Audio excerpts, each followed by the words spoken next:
Орце Тукс како настани, како серија на настани има за цел да го крене критичкото размислување кај младите луѓе.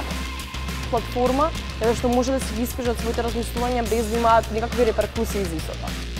Ултимативната цел на Орце Тукс е да го крене критичкото размислување кај младите и се разбира тоа да го поведе и во формалното образование. Здраво, јас сум Андријана Печниовска, сега сум матурант, се завршив својата 4-та година во Орце Николов. Не верувам дека некој искочил од самата дискусија од Орце Тукс со апсолутно исто размислување како што имал претходно и тоа не е бидејќи ние ги правиме најдобрите настани или најдобрите дискусии, туку тоа е бидејќи нашите учесници се најдобрите и најбистрите од средношколците, токму бидејќи се средношколци и токму нивното размислување ќе ви го смени вашиот начин на размислување. Сметам дека оно што може да се подобри кај средношколците тоа да им се даде малце повеќе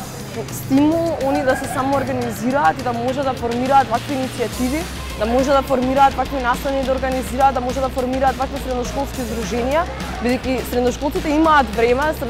младите луѓе може да си го најдат времето да го направат истото и верувајте имаат доволно мотивација за да го направат истото. Сметам дека оно што ни фали во нашиот образовен систем е тоа да имаме повеќе дискусии и дебата за да се соочуваме со повеќе различни мислења. Младите, средношколците и студентите треба да имаат можност да си го развијат своето критичко размислување, за подоцна да станат активни граѓани, да не бидеме само ставани на страна или пак да бидеме експериментални глупци на некои други системи или режими кои сакаат да ги поведат. Би сакала повеќе да ги слушнат мислењата на самите средношколци, да сватат дека се одвиваат некакви настани во самите средни училишта, дека не се средношколците само луѓе кои одат на кафиња или нешто слично од тој стереотип, туку дека средношколците се млади, бистри и мотивирани луѓе кои навистина сакаат да допринесат до некаква промена.